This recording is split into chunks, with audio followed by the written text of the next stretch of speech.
Okay, thank you everyone for coming today. It's great to see you here, and welcome to the session. This session is called Reinvesting Profit, Securing Better Quality, Health Creating, Accommodation-Based Care. And I'm delighted that Peter Hay, who is a director of the Health Creation Alliance, is here with us today to talk through some of his thoughts. What I would say is that this theme is becoming a hot topic. I've seen articles in papers about it now, but Peter has been developing this thinking for a couple of years now. So, and this paper, which will be produced over the summer, is this session will go into helping to further form that paper and further form Peter's thinking. So. For those of you who don't know, the Health Creation Alliance is the leading national cross-sector movement, improving health and well-being and reducing health inequity through health creation. And we're a mix of professionals and people with lived experience of poverty, trauma and discrimination, and community leaders. And we're all working together as equal partners to address health inequity. And we look through the community lens at different issues, and that's one of the things that differentiates us from other organisations, because when you look through the community lens, you see a different picture about what the causes are of some of the health inequities and poor health outcomes. You see more of the social injustices that lie behind those things. So the Health Creation Alliance has been doing this for over 8 years. We've known for some time that while health creation as a process is very powerful, it is part of what needs to happen. We also have to think about some of the other elements, like how the money flows and what we're investing in. And that's the theme of today, thinking about what it is that we're investing in as a country and how we're setting that up. I've learned a lot from Peter and from others in reading his papers and thinking on this. So thank you, Peter, for your being with us today. A few things before we start, just in case you haven't seen our manifesto, please take a look at it. It was launched in May, a week before the election was announced, so it's highly topical. So please take a look. It will be in the chat. And there are some personal actions, some actions for integrated care systems and actions for government. And we're starting to look at how we can push into that space now we have a new government. If you're not already a Health Creation Alliance member, please consider joining. It's free. You can join through our website, through the member page. And if you want to put in the chat who you are, your email address and what brought you here today, that would be great. So we will be publishing Peter's final paper over the summer. So you won't receive it immediately, but we will send you it. And obviously this video will be available. And we are producing a series of papers written by Health Creation Alliance members and partners. So if you have a good sense of something that you think will further progress towards health creation and what I'm starting to call wider health creation, then please get in touch if you'd like to be considered to write a paper and to lead one of these sessions. So I'm going to stop there and hand over to Peter, who will talk for 20 to 30 minutes, and then we'll have a discussion and a Q&A. So over to you, Peter. Thank you. Cool. Well, thanks very much. And Jane's said already, can we explain the title? So the title is about using profit with purpose, in effect. So how could we reinvest profit, particularly using health creation, if that makes sense? So that's particularly what we're going to look at this afternoon. And we've deliberately decided to focus on accommodation-based, so residential forms of provision, rather than the community sides. As firstly, that's where the biggest amount of profit is made from. And secondly, it's where I think there's a harder case to be made for reinvestment, if that makes sense. So we're testing these ideas out. Really welcome contributions, and if something doesn't make sense, shout, if that makes sense, and we'll have plenty of time for discussion at the end. Going to really quickly cover the case for partnerships for care that aren't based on extraction, look at what health creation would mean as a licensed provider, as the proposals that Labour has tabled so far in discussion, but not in the manifesto, talk about a national care system with licensed national care service, sorry, with licensed providers. So how can health creation be part of that? And then we'll look at the 3 C's in that. I did add staff and choice to the 3 C's and open up for discussion and parish notices and discussions at the end. The closest we've got to how will Labour go about social care reform is the work done by the Fabian Society, which was commissioned in part by West Street and in part by Unison. I've put at the top, it is a report that says itself, it's independent advice, it's not party policy. The manifesto commitment, which might be an interesting insight to why a Royal Commission is the leaked conversation that's going around, was about building cross-party support for a national care service. So it might even be a step back from implementing a national care service. The Fabian Society report is a really clear statement about a number, and not on its own, but there's been increasing concern across both adults and children's social care about the extractive nature of care provision, and about some of the fragility and fragmented nature of the market of care providers. So in both children's and adults, we've even had the Competition and Markets Authority make severely adverse comments about both extraction, but also the way in which the market doesn't work in the interests of consumers, and really serious concerns being expressed about all of those. The independent review of children's care, led by Josh McAllister, was particularly clear about £1 in 5 pounds going in profit for children's services being unacceptable. And so what the Fabian Society were proposing was kind of working together as part of a public service. And I think that's a good starting point, and why I think we're interested in advocating about a kind of reinvestment into health creation as kind of a way of going, as the complete elimination of profit would seem to break all the fiscal rules that the Labour Party are saying they're going to adhere to. So we're trying to make a realistic proposition in the right space. Peter, before we go on, would you explain, someone's asked, what do you mean by extraction? If you could just explain that a little bit further, that would be great. Cool. Here's an example of extraction. So extraction is removing the profit from the benefit of the business. And I'll show you why we need profit in the next minute, in effect.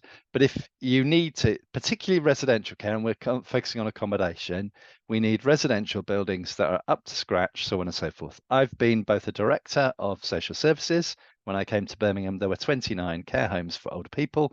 There are now only 4, and they're not sole care homes either. They're shared with the NHS. They were a good example of a not-for-profit model that actually was shocking. People could not use the toilet with privacy in care homes that shouldn't have been licensed. We were in real dispute with it. So the public sector doesn't have necessarily a good record of reinvesting either. On the other side, if you think of some of the very challenged models in older people's care, you've got some private providers that are using care homes that were built in the 1970s and are not reinvesting in those either. So the extraction is the removal of the profit from the business. I think we should regard profit as having a useful purpose, if that makes sense. And purpose should be what you reinvest in, and we'll come to that next. I've tried to capture here in children's residential care what's a really good example of when profits are being removed and not being reinvested. And I've captured, if you like, 3 wrongs. So the Ofsted data shows that most children's homes are in the Northwest, yet children in care don't all come from the Northwest. The wrong profit level, £1 in 5 pounds is going in profit at a point where we're saying children's social care is causing a real crisis in council's budget. That's just not acceptable, sorry to be blunt. And equally, the last published accounts for the last year show those figures I've given at the bottom for the National Fostering Group, which is made up of a large number of companies and names operating in the fostering business. Fostering really only requires you to have staff, maybe in an office. We don't all need offices these days. Maybe pay for some mileage, maybe pay for some phones and some IT. It's not an awful lot of investment requirement. So I think that's the wrong dynamic, is what I've called it. And so what you've got there is the market operating in the wrong area. It's a low risk, low investment requirement, and that's where we're using private capital. Doesn't seem to be right, if that makes sense. And I think equally what I've put at the top is this doesn't work for children either. This is a market where children aren't seeing the benefits of reinvestment and are also having all the inequalities of being care experiences compounded by the likelihood of living a long way from home. And indeed, not even necessarily finding placements that work for them. There was a story yesterday that Bristol are being threatened with legal action because they're using non-regulated care. Here's the consequences of not reinvesting profit, because I think as we often talk about profit in a way which says, well, you don't need anything. And I think you do need to make sure you're continually reinvesting in a number of things. So I've done just a quick snapshot of what happens if you extract only. Poor quality infrastructure, buildings that aren't fit for care. We should have buildings that look like the 2020s and what we look after. There were some links drawn during the pandemic between the quality of residential care buildings and the likelihood of outcomes. So we still don't have a large amount of care in Britain for older people, which is en-suite facilities. They may have a wash basin in their room. They may have narrow Victorian-style corridors. Those things compounded infection rates. So we do need buildings that are fit for care now, and I'd like to be cared for when I get there in a building that reflects modern standards. So for example, modern standards allow you not to have locked doors for dementia because design is such that you can wander indoors and outdoors and not get lost, if you like. So again, that kind of sort of basis. It's really important to have money available to invest in workforce. Actually, something about paying living wage, but skills, learning, kind of a workforce strategy, particularly if we're going to overcome workforce scarcity, the ability to invest in apprenticeships, for example. But your workforce is part of where you put money back into. One of the things we often think about least is the kind of information, artificial intelligence, technology on which we're going to run. We're facing a demographic challenge of less people of working age looking after more people of old age, and the way we're going with children in care, perhaps essentially more children in care as well. So actually how we're going to do that needs the really smartest working conditions. And often we think about these things last. So again, we ought to be reinvesting some of the money into that kind of infrastructure. We've just gone digital in Turning Point, which I have the joy of chairing, and digital case recording, for example, has transformed the way we do it with people and indeed what we record, and some really useful innovations from doing it in that way. And equally, lastly, and I think one of the reasons for scarcity, it's really, we don't do enough in social care about research, development, innovation, partnerships with universities. Again, all the sort of things where we should be looking to see a real return by people using and investing in it. So 3 reasons why it's necessary to have a different approach. There's lots of arguments from IPPR and others across the whole system about this health in all policies, that actually what we're facing now as a country is the need for a system approach. And indeed, what's facing many people in relation to care isn't just about fixing social care, it's about health, housing, economy, jobs, etc., etc. So it's something about breadth. And I think that's really important if we're to achieve this ambition that social care futures have expressed, which lots of people are buying in. It was in the Labour Party materials as well, about kind of all wanting to live in a place we call home, in communities, doing the things we love. That requires breadth. And I think that's a really important thing. So, and I've put breadth of offers, so that it's more than just a social care service. We're not trying to just fix social care here. We're trying to give people that ability to live lives of real purpose. And that's where I think health creation forms a really useful part of kind of thinking about what that might mean. And I think a big call here is to rethink, kind of think through the offer of being a licensed provider. But actually providers, if you often think they are done too. So actually, how can we kind of change that process? And I'm thinking really actually the license providers should be taking this opportunity to think about what would our offer be to be part of being licensed. Changes the dynamics in itself and makes it a more equal partnership than potentially it has been, because as I've put on the bottom here, there's been a real sense of disempowerment about contracts, about markets, about the dominance of local authorities and money. And I think this the opportunity to create a national system in which people are licensed, I think moves us away from just a regulation approach to what actually are we bringing to the table. And I'd like to see the sector think that through, really. Because I think actually one of the things we've heard repeatedly is a story of crisis, what the sector can't do, as opposed to what can the sector do.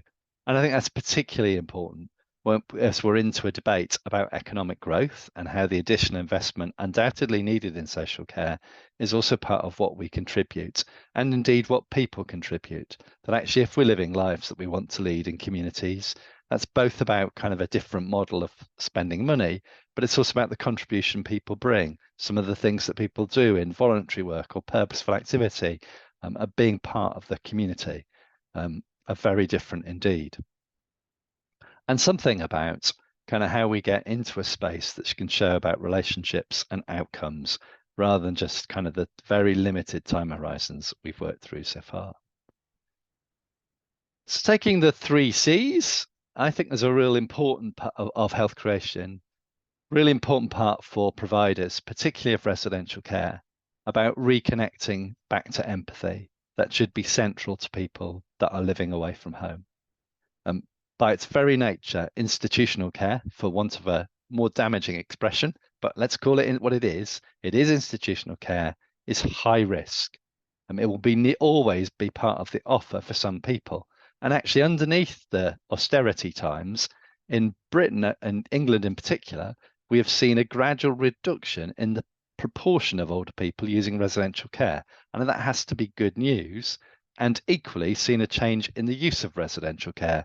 So increasingly, particularly when it's publicly funded, people going into residential care are coming in with very high demand from dementia or towards the end of life with a lot of acuity.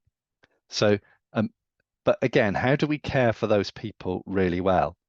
You may have seen this morning, news is breaking of the New Zealand review of abuse, which has some staggering numbers of the people abused in all forms of care by a combination of state and faith organisations. So this isn't just limited, this is an issue for everybody. But actually, how do we get that kind of basic empathy back?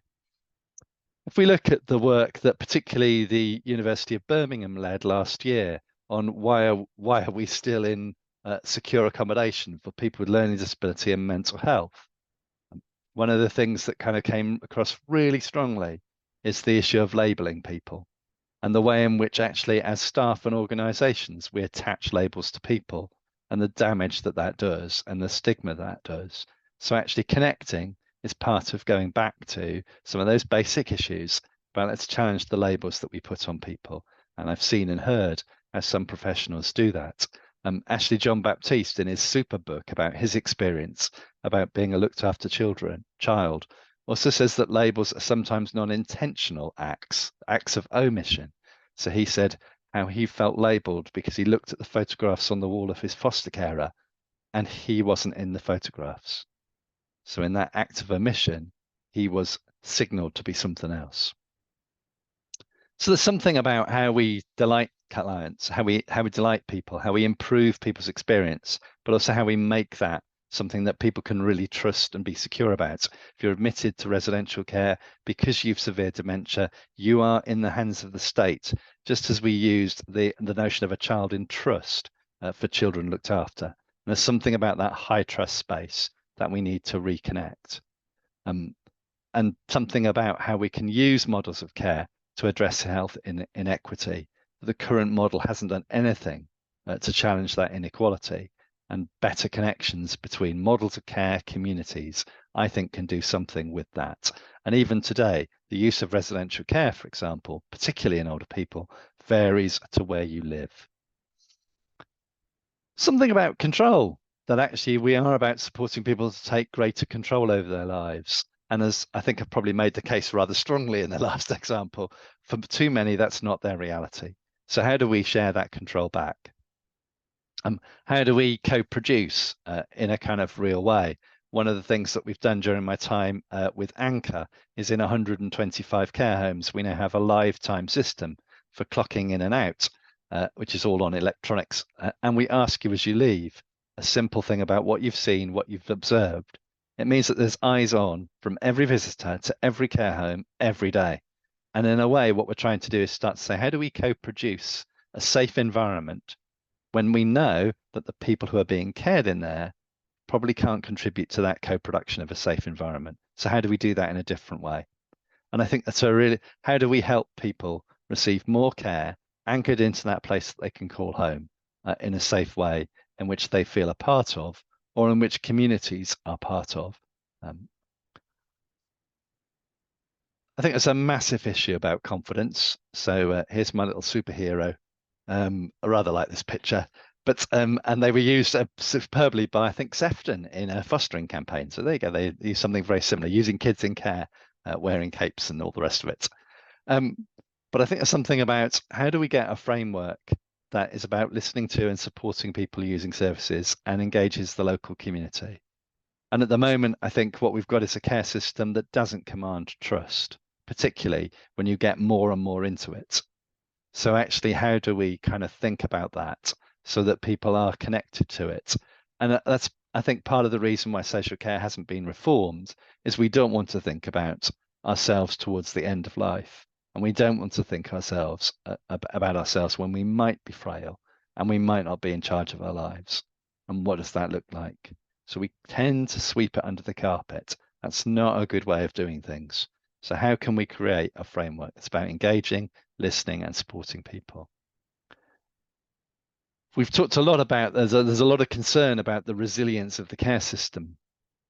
A super piece of work done by one of the researchers talks about resilience comes from being the first responder, that communities are the first responder, and that you get resilience from communities. And so again, I think there's something about how do we connect into those communities? How do we use the resources that are offered by residential accommodation in a different way, rather than just, if you like, saying, here's a building, it's shut, you can only come in there if you're visiting someone who's there. And how are they community assets in a different way?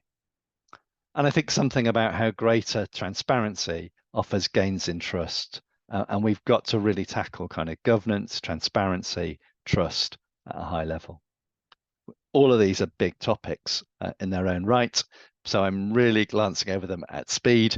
But I think it was important to say it's not just the three C's for people who draw on care and support. I think it's also about how staff are part of that. The Labour government have committed to a fair pay agreement. That's vital. And it is important to indicate that the staff are part of health inequity. People who work in the care system died more than the general population in care, not because they were overexposed to COVID, but because they are the people living in our most disadvantaged, poorest housing, working on poorest conditions. And actually how we kind of pick up some of the issues about it being more than a fair pay agreement, I think are really key to this. And a key issue kind of facing people who say, well, the market has been about choice. We need to be really clear that the market is not giving people choice. It is not working. It is disempowering people. Even if you have your own money and half of the people buying care for residential care as older people are now self-funding, they are not empowered consumers. Indeed, the Care and Competition and Market Authority calls it a distressed purchase. So actually, we're not offering real choice. So actually, do we need to move away from the market as defining the choice to a political civic space in which these choices are made? And might that lead to more empowered decisions? So is there something about kind of moving into this licensing arena, which is not about regulatory care or market-based approaches, but something about kind of that broader, different way of looking at things? Cool. I said I'd try and stop tight on so allow plenty of times for discussion and all the rest of it. So I hope that's given you a taste of, if you like, how we could use health creation as a way of framing how people might want to think about being a provider in a national care service and what a contribution to that might look like. Be really interested in what people make of it. Peter, thank you. I'm just looking briefly at the chat because I've been so busy listening to you that I haven't really read these, but yeah, okay.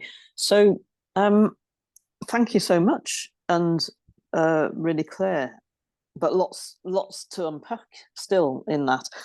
Before we go to questions, and that'll be happen very soon, I just wanted to ask, when I read a sort of an early version of your paper, you talked about 6 provider offers, and I just wondered if that was still something that you're thinking about, or whether that's something to, you know, for another time. Maybe we could have you back in 6 months' time, or 3 months' time, or, you know, September or something, and see what you think. I just wondered where they'd gone. Yeah, when I was looking for it to reference it, and so I went back through the Fabian Society report, and it's not in the report, but it is in my notes to a conversation that we had with Andrew Harrop through the Devolution Commission. Mm-hmm. And I think that's the importance of this and what Andrew is saying is, look, there's a space here for providers to actually say what it is we can offer.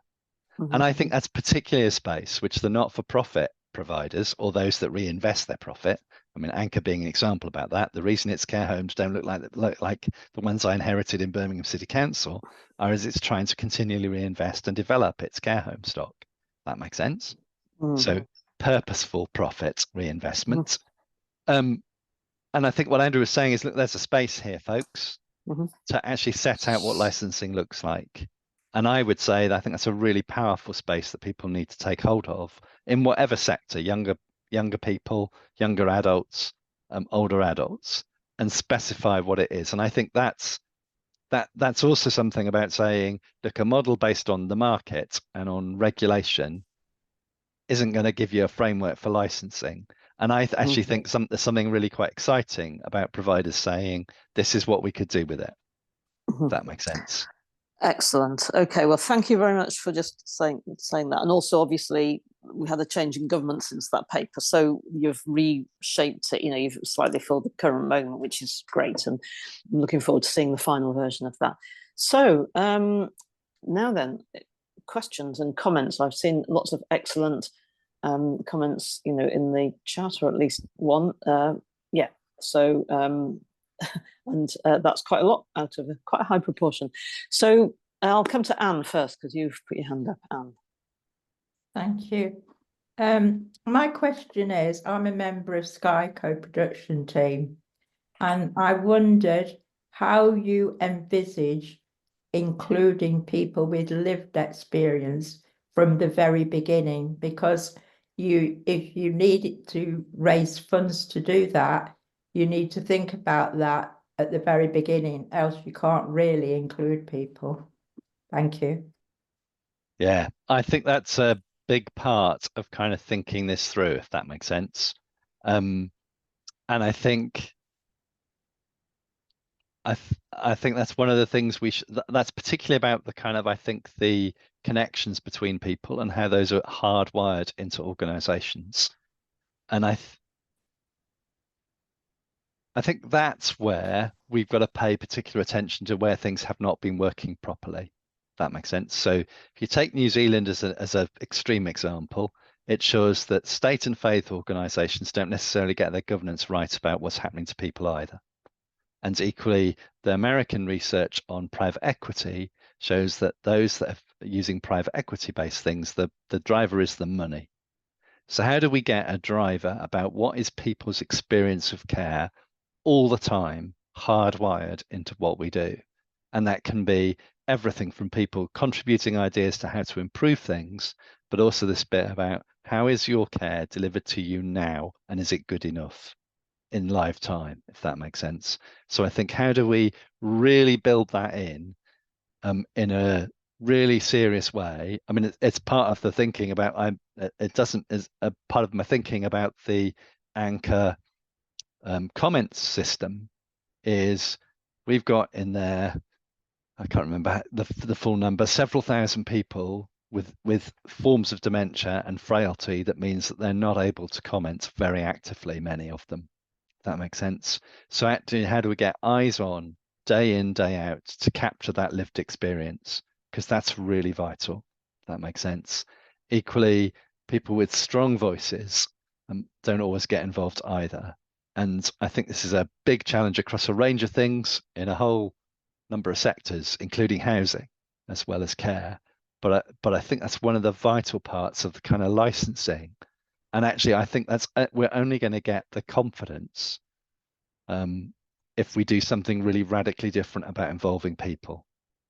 I don't think people are confident in a model which is just regulated by CQC. Discuss. There you go. Has that partly answered your question, Anne, or is that? Yes, thank you very much. Thank you. Good.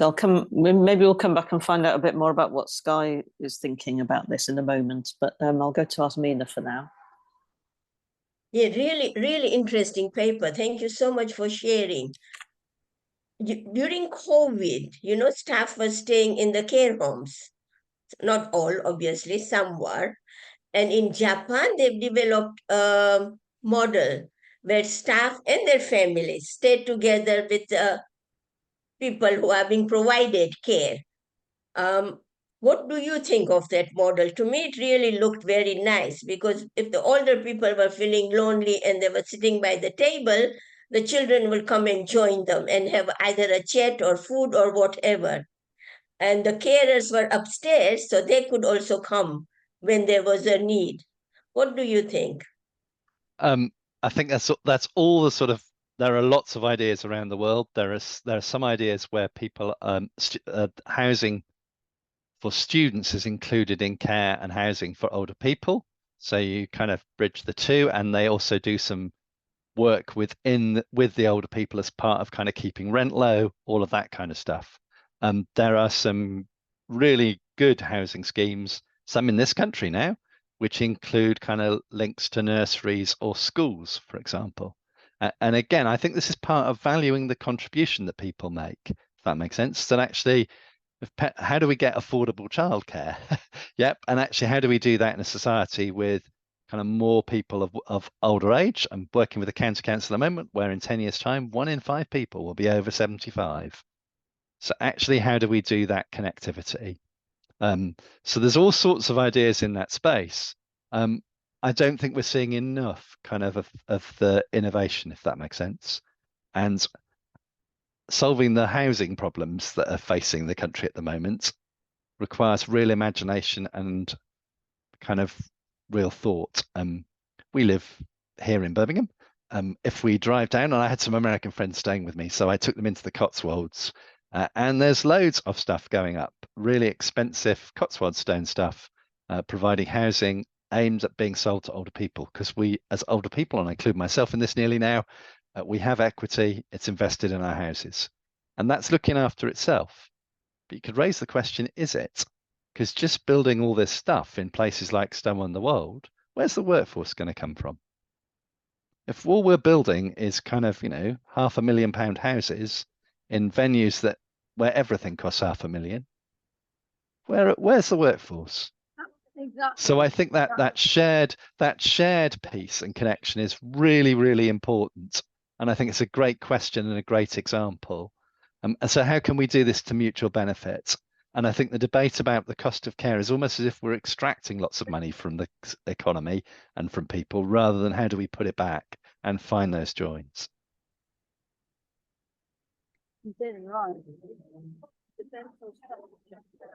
Sorry, my cheeky remark about Stow-on-the-Wold was creating some excitement. Hope I haven't offended anybody.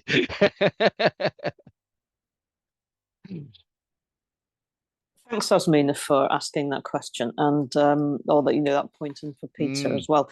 I did for Peter's answer. I noticed in the chat that someone's put in a good care model from Hull, Jean Bishop Integrated Care Centre. So maybe we could have a look at that and have a see, because you obviously reckon that's a good model. Whoever put that there. So I did just think that we've got, you know, people here with collective significant experience, including Jane, that's, you know, for 40 years. But Alana, I did want to see if you wanted to come in on the intergenerational side of things, because I know that IMM most probably stands for intergenerational music making. And I just wondered if it was something that you know, that intergenerational side of things could be a part of this. I thought that might be, anyway, it's an invitation to you at some point to put your hand up and we'll bring you in. Someone's disappeared. So, and then we'll go to Tom. But do you want to say anything? Yes, thank you so much. So yeah, I work for IMM, so we do intergenerational music making. So we use music as the kind of vehicle to connect generations. We are looking at, we have been working in sheltered accommodation, which has been working really like in and around central London, and bringing in local primary schools or nurseries that are perhaps attached to the estate and things like that. And it works because it just connects the community so beautifully. So we're looking at how we can kind of move in with that, what we can do to kind of expand that, build on that, and what else we can do to involve not just like different members of the community, not just kind of sheltered accommodations, but how we can connect communities and use music as that vehicle. We've been going into local primary schools and inviting in different day centres and things like that as well. So I guess the housing thing is obviously a kind of beast in itself in terms of like, how do we kind of go about bringing people into that kind of the kind of what it is that we're looking to do. It's not everybody's bag either, coming along and singing and getting involved and things like that either. So you want to make sure that you're kind of opening it as inclusively as possible. So that's what we do. And we do that up and down the country. Yeah. So you're okay. a good okay? so you're a good example of something that it could be sort of part of this health creation, you know, offer, if you like, that providers might make. And you know, it's a really good example of there are things out there, but how could that be supported to become more of a web and kind of, you know, expected, and not just that, but you know, the broader range of sort of stuff. We'll go to Tom now and see what question you have, Tom, or what point. I hope my connection is okay. Thank you. Just to say, Pete. Oh, that cursed. Excellent. Thank you. Really way forward for discussion with a much broader audience. Thank you. I always chip in at these moments to highlight the value of advocacy and legal challenges. And I'm only going to say that for a fraction here, because I've got to mention the Hillsborough law, which tie into this process that you're putting forward to enable there to be better openness and transparency in a very secretive care system. I'm only going to mention that. I'm not going to elaborate over it, but the fear that worked out in practice last week. I just want to also highlight a good model, and I put it into the chat. I've just come out of the chat with the Equal Care Co-op based in Calderdale initially, but now looking at working elsewhere. And I think that emphasizes a lot of these things, tying in the trust involvement of recipients of care members with good working conditions for staff. The two have to go to work together, but bringing in a lot of these ethical principles which you've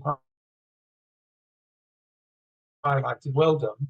And let's see if this conversation really develops. I'm also looking at justice-based issues in the care system and the bad wrongs, but this seems to be a way forward in putting things right. Well done.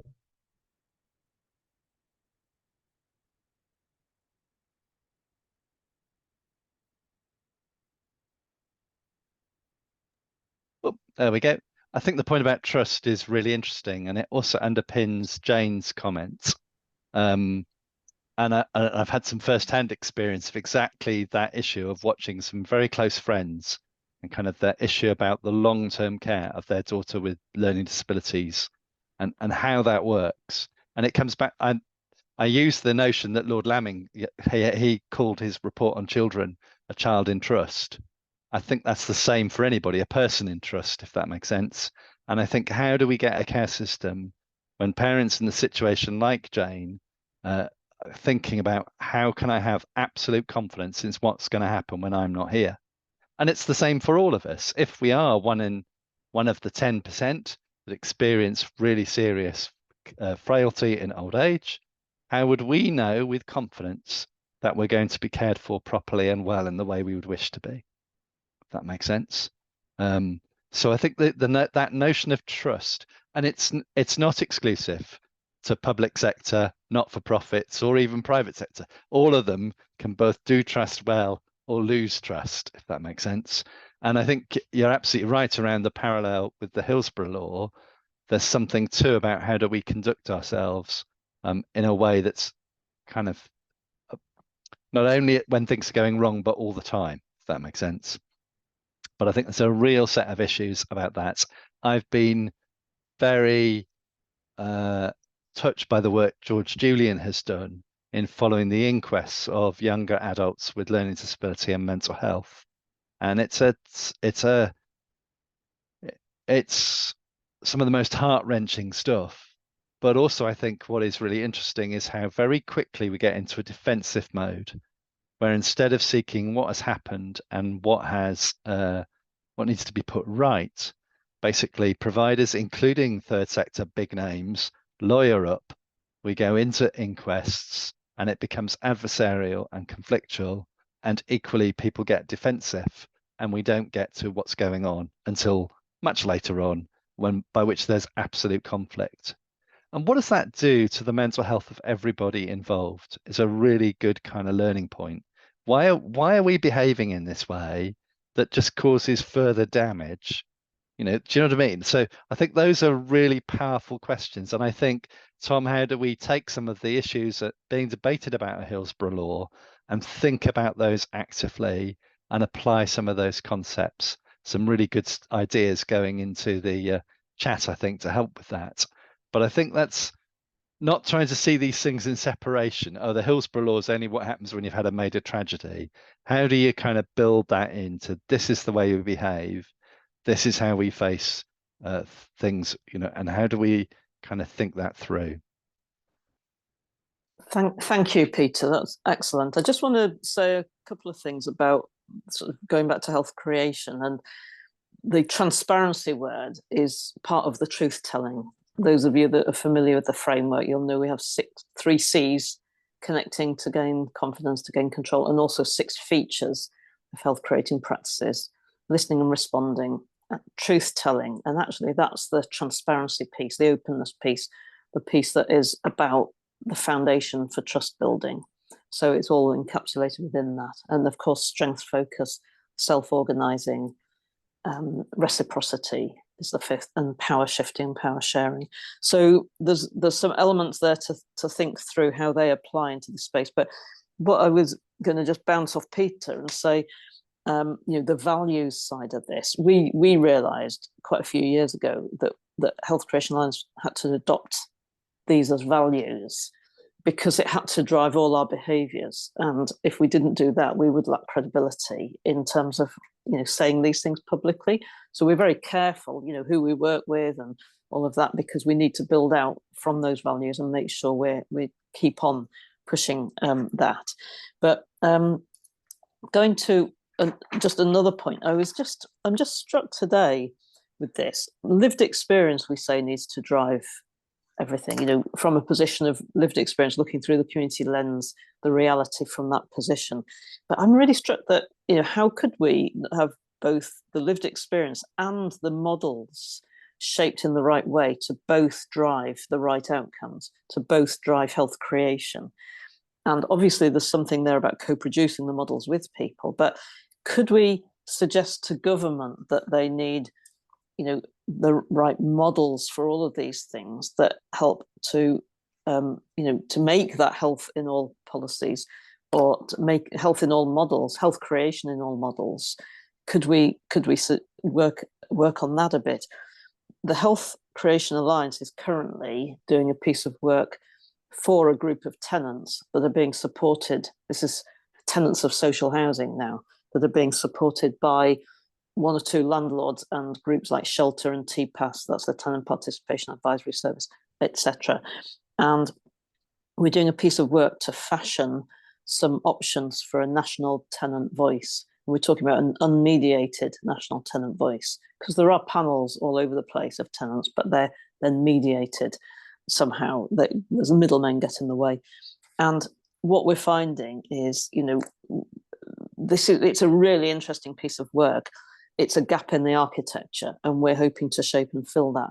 But from a landlord perspective, I see that defensiveness from the cost of living crisis and the concern that they won't be able to afford to do repairs because of the bills have gone up. And so, unfortunately, rather than sharing that with tenants, the tendency sometimes, and this isn't every provider by a long way, but there is that tendency to retract and want to close down rather than open up. And I think we have to. I really like that suggestion, Peter, that we really need to think about what's driving that defensiveness. And okay, we can't change everything, but we can change how we respond and how we work with tenants to share and move along together. And it's that transparency. And that makes us much stronger together to be doing this. That connection is about the connection, around that transparency and around understanding what the issues are together and moving forward together, both people who rely on these services, if you like, or rely on social care and housing, and also the providers. So I see a lot of parallels there, and I just wanted to say that in this. And I don't know if anyone's got other thoughts here. I'm going to be quiet now. We've got about 10 minutes left, so do come up with your thoughts about this. I think we're getting a long way with our thinking. I'm certainly being stimulated.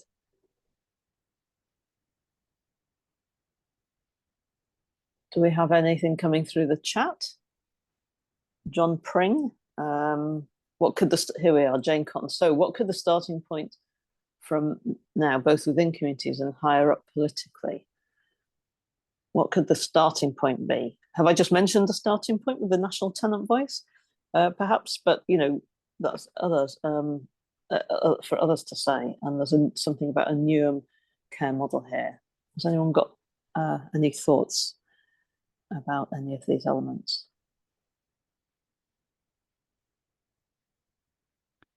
I think it'd be interesting to do some more work on truth telling, because it's one of those things, isn't it? And I'm probably guilty of this myself. We look at that and go, oh yes, that's straightforward. That's just telling the truth. Actually, one of the things is in organizations, there's a whole range of truths, aren't there? Not every resident of Anchor has a great experience of Anchor. I think we could say that. So there are a whole range of truths going on at any one time.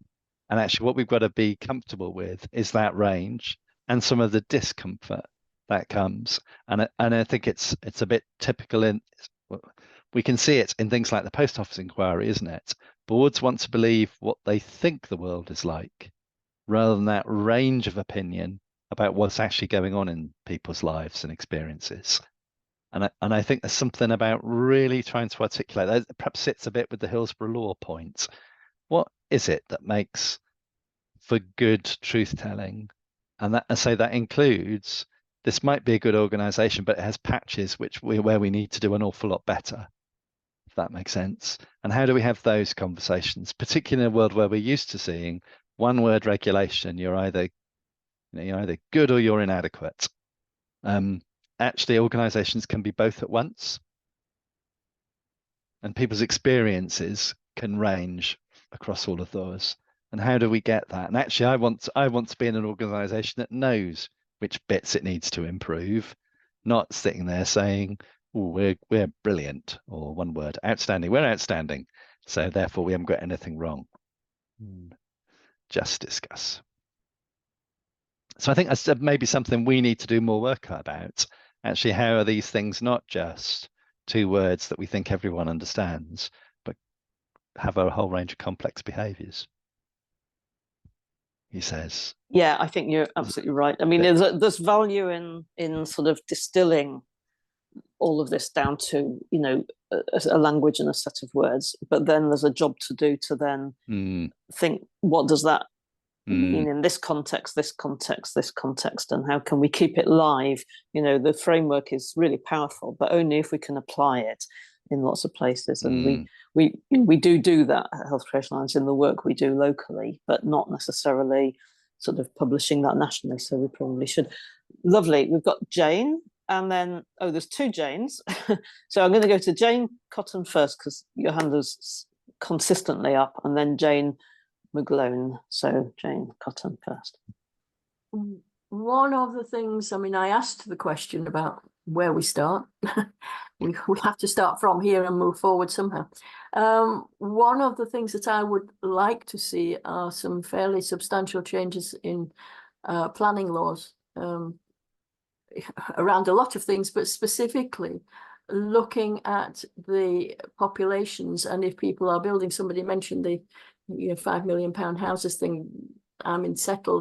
Neil's been to Settle. He knows it's quite a nice place with quite a lot of large houses. To say that, okay, if there's a certain percentage of people over the age of 60, 65 and projected into the future, then planners should be providing as part of the infrastructure the actual buildings that will support those people, whether they are residential or semi-residential. I mean, I'm up here in Scotland at the moment where I used to live, and many years ago they built and it was a long time ago, they built an estate that was, if you like, the shape of a protractor, the old protractors, and right down at the bottom in the middle was a residential unit, and attached to that was a semi-residential unit, and then going out from that there were supported bungalows, and then ordinary bungalows, and then smaller houses, and then houses, and the school was beyond. So the whole small estate was built so that you could progress through life without having to move away from your communities. And I think that if we started from now and said, let's look at what planning actually means, and provide the buildings that are needed, and the transport as well that are needed within that. That's personally my small aim. I don't know what I'm going to do after breakfast, but Good point. And with 1.5 million houses to be built in 5 years, that's the target, isn't it? Mm-hmm. How much of that will resonate with a population that's over 75? Be a good question to set ourselves, wouldn't it? And because actually, if you get a lot of the new builds right for the population, then actually you'll free up a lot of family housing behind it. It's kind of one of the benefits of that. Indeed. In theory, the planning system does do this, but it is, it's become a bit sort of fragmented and flaky, and over the years, and councils don't have to do there's a lot of sort of loopholes now which make it so that developers have more power, unfortunately, to deliver what they think will sell, and it's not always what is needed by the local community. But in theory, that's what the planning system is meant to do, but it's not necessarily doing it. So maybe, I'm interested in West Streeting. Well, it wasn't him, was it, who said this? But I can't remember now whose bag it's in, but it was about loosening the planning laws so we could build more faster. But I think I'm sure the housing organisations will be starting to say, well, it matters what you build as well, and let's get that back in shape. Who knows what's going on over there. Jane, you've put something into the chat, Jane McGlone, and I think if you can have a look at that, everyone, and then Jane. Well, I was just going to speak to attitude and culture. I think as a society we have a very, very poor attitude towards the delivery of care, and I've been to so many of these fora where we sit around and talk about co-production and so on and so forth. We never engage the people that are actually delivering care. We don't have respect for the people that deliver the care. And we just ask managers and people that have climbed through the system and forgotten what it's like to deliver care. And as I say, I've been around the block for quite a long time with all of this. And it seems to me as a society that our culture is getting worse. We only have to look at the delivery of primary care, healthcare and social care and see how things are changing. So I think society has to ask itself, what is it that we want and what are we prepared to pay for? That's it. No, I think it's very, very well made set of points, Jane. And I think one of the things I was picking out, particularly from what you'd put in the chat, is actually if we're pushing for the provider side of care to make an offer, I think that forces them away from being just compliant and being defensive. I think there's something really different about the offer. What are you doing that isn't just about compliance? We've got a very defensive mindset at the moment, and there's something about really shifting that, because that's part of that culture. I would agree with that, Peter. There was, from other experiences in housing, if you start to say, what can you bring to the table, people start getting their thinking hats on and, finding those things. And it's a bit like the social value argument, isn't it? But that's not working very well. So we need to make this work much better. And it helps people to think, where am I going to get the intel from to work out what that offer is? Excellent. So we've got... Sorry, can I just come back on that? I think you've missed my point. I still think we have a very, very poor attitude towards care workers and how we see care as being complex. It's a profession, and we're still in the mindset of bums on seats and people that, and bringing in people that have no experience and no training. And I can give you examples. And until we have that sort of changed attitude to what we expect from the carer and how we're going to train them to deliver the professional service, I think that, your offer is fine, but you're not going to have the right people to make the offer. Yeah, no, I think that's about seeing. I tried to say there's so much in this that we could pull out. I think in starting with the fair pay and working conditions, which is going to be applied first in social care, some of this is up for discussion. Equally, I want to be really clear, both in Turning Point and Anchor, we pay at national living wage and national minimum wage stuff. Well, I don't real think living wage. Sorry, we pay true living wage. Others don't. So again, I think there's a scope at the moment, and this is, I think, where you put the emphasis on people to kind of really think about how are they investing in their workforce and supporting that workforce, and also seeing the workforce conditions as something around a health creating kind of framework as well. Yeah, I think it's a huge challenge, and I think you're absolutely right about how it's seen as a skilled workforce. I absolutely agree with you. I wonder, I totally get your point, Jane, and I wonder whether there needs to be a sort of minimum within these offers rather than just make an offer. It's like an offer above this. We've already, and let's start to be a race to the top and to win contracts based on how much above this we can go, and maybe the minimum standard raises year on year or something to be able to gradually push up. I'm just trying to think creatively about how because it is an important point that you've made there, Jane, and it's I just wonder if there's something about you can do both, raise the floor as well as make providers more ambitious for what they're providing.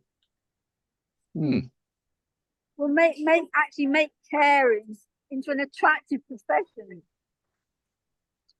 I think that's some of the direction of travel, and I think some of the skills issues that were being talked about last week with the launch of Skills England, because caring the solution has been, particularly in residential care, we're talking about accommodation-based care, one of the issues has been immigration, and Skills England is specifically designed to create those skills in the UK, and I think they are really skilled jobs. I mean, I have a brother-in-law who is benefiting from skilled care, and I can see it in his hydration, his skin care, his kind of the way he's washed, the way he's presented and dressed and all that kind of stuff. And I have to say that's a different, and the way he's fed, which is also very complicated. And that is done better by care staff than it was when he was in hospital. And it shows, I think, the skills of caring, which are unique, rather than the skills of nursing, which are also unique. But you know what I mean? I'm trying to pull out, there are some really skilled things here that we don't give enough value and attention to in the feeding, washing, dressing, hydrating, skin care kind of regimes that are really, really important when you're for people. Good. So, cool. Well, gosh, what a discussion it's been, and I have, I hope you've got something out of that today, and the others that were here earlier as well. We do need to draw this to a close. Just want to say thank you, Peter, on behalf of everyone. A lot of food for thought, a lot to think through, and actually being cross-sector, we can think how might this apply to other sectors as well, and to drive this offer up. So I'm really taken with the idea of lived experience and get the models right, and there are some sort of read across with the models potentially to stop this race to the bottom and turn it around and get it to be a more of a race to the top. So thank you for your contributions today. Peter's paper will be out at some point over the summer. He's got a little bit more work to do on it, I think. We didn't want to pop it out before before it was ready. Thank you for the chat. If you're not already a member, and if you know of others who might want to join, then please suggest they do. I think I've got most of I don't think there's any further announcements to make today, but unless you've got anything, Neil or Peter, but thank you again for being part of this. And we will be putting the recording onto our website at some point soon. Okay, thank you. Bye-bye.